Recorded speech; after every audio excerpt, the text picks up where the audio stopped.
다이어트에 효과적인 음식.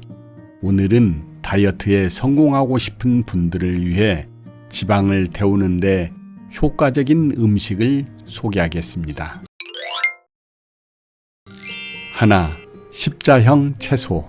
브로콜리나 캐비지 등 십자형 채소들은 섬유질이 풍부해 포만감을 주어 다이어트에 도움이 됩니다. 또한 십자형 채소들은 다른 채소에 비해 단백질도 풍부하고 칼로리가 낮지만 양분도 높고 항암 물질도 많이 함유된 건강식입니다. 특히 브로콜리는 미국 타임지의 10대 슈퍼푸드로 뽑힌 장수식품으로 비타민C가 레몬의 3배 많고 섬유소가 풍부해 변비 예방과 장의 노폐물 정화에 효과적입니다. 또한 운동 후나 다이어트 시 몸에 쌓이는 활성산소를 막아주는 항산화 작용이 뛰어나며 노화 방지에도 탁월합니다. 두 번째, 귀리. 귀리에 포함된 식이섬유 중 반은 수용성 식이섬유로 장내에서 포만감을 오래 느낄 수 있는 젤 같은 물질로 변합니다. 식단에 수용성 식이섬유를 추가하면 추가할수록 내장 지방이 감소되고 신진대사 증후군, 심혈관계 질병, 당뇨에 걸릴 확률을 크게 줄여주지요.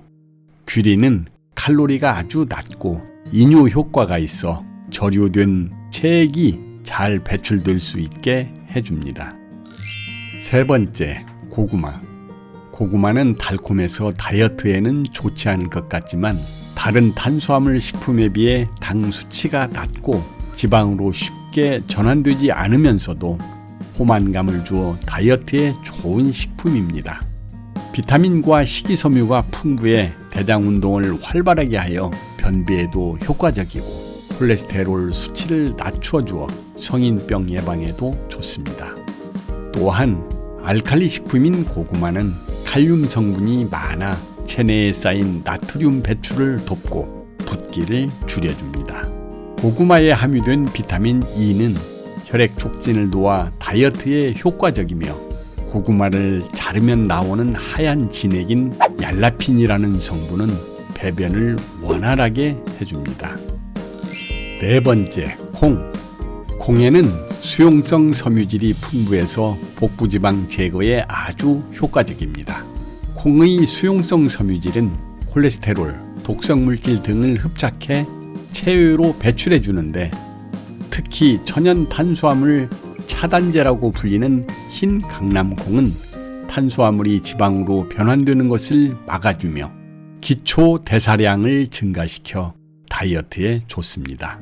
또한 콜레스테롤과 혈당을 낮추어주고 영양가가 높아 건강하게 체중 조절할 수 있게 도와주고 식욕을 억제해줍니다. 다섯 번째, 사과. 공복에 사과를 먹으면 포만감이 커져 밥과 같은 다른 탄수화물의 섭취를 줄여줘 다이어트에 도움이 됩니다. 사과의 펙틴은 세포벽에 있는 섬유질의 일종으로 콜레스테롤을 낮추고 혈당 조절을 할 뿐 아니라 장 건강에 좋은 유익한 박테리아의 성장과 활동을 자극합니다. 또 고기를 먹을 때 증가하는 지방질을 빨아들여 체내로 배출해주고 소화 과정에서 생기는 독소를 배출해줍니다. 펙틴은 플라보노이드와 혼합하여 혈액에서 순환하는 지방 레벨을 낮추어주는데 사과의 풍부한 플라보노이드는 항산화 물질의 한 종류로 체내에서 당분이 지방으로 저장되지 않고 배출되도록 도와주는 효과가 있습니다. 여러 종의 사과 중에서도 후지 사과의 플라보노이드 성분이 가장 많고 펙틴은 사과 껍질에 많이 들어 있습니다. 여섯 번째, 토마토. 토마토에는 식이섬유와 수분이 많아서 포만감을 주기 때문에 식사 대용으로도 좋고 식사 이전에 섭취해 식사량을 줄이는 데도 효과적입니다. 토마토에 들어있는 지방산은 리코펜 및 나이아신과 함께 중성지방을 감소시키고 유해한 콜레스테롤을 낮춰줍니다. 소화를 돕고 신진대사를 촉진해주는 토마토는 맛도 좋고 조리 방법도 다양한 훌륭한 다이어트 식품입니다. 7번째, 연어. 연어는 지방으로 인한 부드러운 식감에도 불구하고 상대적으로 칼로리가 적습니다. 연어의 지방은 몸에 좋은 불포화 지방산으로 지방 연소를 도와 염증과 체내 중성지방 수치를 낮춰주고 호르몬을 조절해 식욕을 억제해줍니다. 다이어트를 할 때 자칫 영양소 결핍으로 건강이 나빠질 수 있는데 연어는 100g당 161칼로리의 고단백 저칼로리 식품인데다 칼슘과 비타민 D 등 각종 영양소가 풍부해 건강하게 다이어트할 수 있게 도움을 줍니다. 더운 여름을 잘 이겨내고 큰 여름 식재료들은 계절과 땅에 적응을 잘한다는 의미로 몸보양을 위해선 꼭 챙겨 먹는 것이 좋은데요. 여름 대표 식재료 중 가지는 여름부터 가을까지 수확하며 보통 날로 먹지 않고 굽거나 볶음, 무침, 튀김 등으로 여러 가지 활용도가 높아 자주 먹는 우리에게 친숙한 재료입니다. 특히 여름가지는 해열작용이 있어서 더위로 인한 열을 낮춰줘 여름을 위한 제철 채소, 여름 보양식으로 분류하기도 하는데요. 가지는 단백질과 지방당질은 적게 가지고 있으면서 비타민, 무기질, 식이섬유 등이 골고루 함유되어 있는 채소며 특히 칼륨의 함유량이 높아 체내에 과다하게 들어온 나트륨을 배출시켜 정상적인 혈압을 유지해주고 혈관 건강에 도움이 됩니다. 여러 효능이 있는 가지는 그대로 먹어도 대표적인 효능인 항암 효과와 항산화 효과를 볼 수 있지만 효과를 최대 20배까지 높일 수 있는 방법이 있습니다. 여름철 햇빛이 강해질수록 짙어지는 가지의 보랏빛 안토시아닌. 이 안토시아닌은 강력한 항산화 역할을 하여 다양한 건강상의 효능을 가지고 있습니다. 150종의 플라보노이드 중 가장 강력한 암 예방 효과가 있을 뿐만 아니라 만성염증을 가라앉히는 소염제 효과도 있으며 당뇨 합병증 중 하나인 망막증에도 효과가 있다고 하는데요. 이런 가지를 말려 먹으면 안토시아닌 성분이 응축되어 항산화 성분이 증가하고 칼륨과 식이섬유가 생가지에 비해 12배가 강화되어 몸속의 과도한 나트륨을 몸 밖으로 배출해 지방간 완화 효능까지 극대화할 수 있습니다. 말린 가지를 먹으면 응축된 안토시아닌 성분이 모든 지방세포의 기능을 개선해 지방간뿐만 아니라 혈관의 지방을 제거하고 비만을 억제하여 대사증후군 예방에 도움이 됩니다. 조용히 목숨을 위협하는 지방간은 통증이 없어서 방치하기 쉽고 간염, 간경화로 이어져 간암까지 발생하는 등 여러 합병증을 일으켜 사망까지 이르게 하는데요. 피로감 외엔 별다른 증상이 없어 정말 무서운 질환입니다. 더군다나 지방간은 심혈관계 질환으로 사망할 확률을 3배 이상 높여 평소에 관리를 잘 해주어야 하는 질병입니다.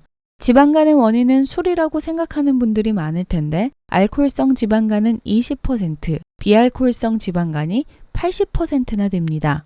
비알코올성으로 생기는 지방간은 비만이 가장 큰 원인입니다. 비만으로 인한 인슐린의 과다 분비로 인해 당 분해에 쓰고 남은 인슐린이 간에 지방세포를 쌓이게 해 지방간이 생기게 됩니다. 비만 질환을 제거해주는 말린 가지, 어떻게 만들까요? 가지를 말리는 방법은 여러 가지가 있습니다. 우선 가지는 깨끗이 씻어 꼭지를 떼어냅니다. 꼭지도 버리지 말고 같이 말려 차로 마시면 피부 미용에 도움을 주며 천연 항생제 역할을 해주어 잇몸염증에 효과가 좋습니다. 꼭지를 제거한 가지는 최대한 잘게 썰어줍니다. 잘게 썰어야 속까지 골고루 잘 마르기 때문인데요. 90% 이상의 수분인 가지는 잘 말리지 않으면 곰팡이가 생길 수 있기 때문에 잘게 썬 가지는 채반 위에 잘 펴준 후 꼭 통풍이 잘 되는 곳에서 수분이 마를 때까지 말려줍니다. 5일 정도면 꼬들꼬들하게 잘 마르는데 비가 오거나 흐린 날이 잦으면 말리다 곰팡이가 생겨서 아깝게 버릴 수 있으니 습한 기후 때문이나 말리기 어려운 환경일 경우 건조기로 말리거나 에어프라이어에 말려보세요. 에어프라이어에 잘게 썬 가지를 넣고 180에서 190도 80분 정도 뒤적여가며 돌려주면 가지가 바짝 마릅니다. 말린 가지는 보관을 오래 할 수 있고 볶거나 무쳐 먹을 경우 물에 살짝 불렸다가 요리해 먹으면 쫀득한 가지나물을 즐길 수 있습니다. 말린 가지는 밥 나물뿐만 아니라 생강과 함께 넣어 끓여주면 지방간을 완화시키는 효능을 극대화할 수 있습니다. 뿐만 아니라 찬 성질을 가진 가지를 따뜻한 성질을 가진 생강이 보완을 해주는 작용을 하기 때문에 말린 가지와 생강을 함께 끓여 마시면 좋습니다. 끓여 마실 경우 영양소가 파괴될 거라 생각하시겠지만 말린 가지의 안토시아닌 성분은 섬유질이 강해 열에 쉽게 파괴되지 않으며 오히려 열에 쉽게 용해되기 때문에 끓여 먹으면 영양분 섭취에 좋습니다. 하지만 과유불급이라 오히려 많이 먹으면 해가 될 수 있습니다. 하루 섭취량은 1개 반 이하로 먹는 것이 좋고요. 말린 가지는 한 주먹 이하로 섭취하시는 것이 좋습니다. 물에 끓여 차로 섭취하는 경우엔 하루 3잔 이하로 드시는 것을 권장합니다.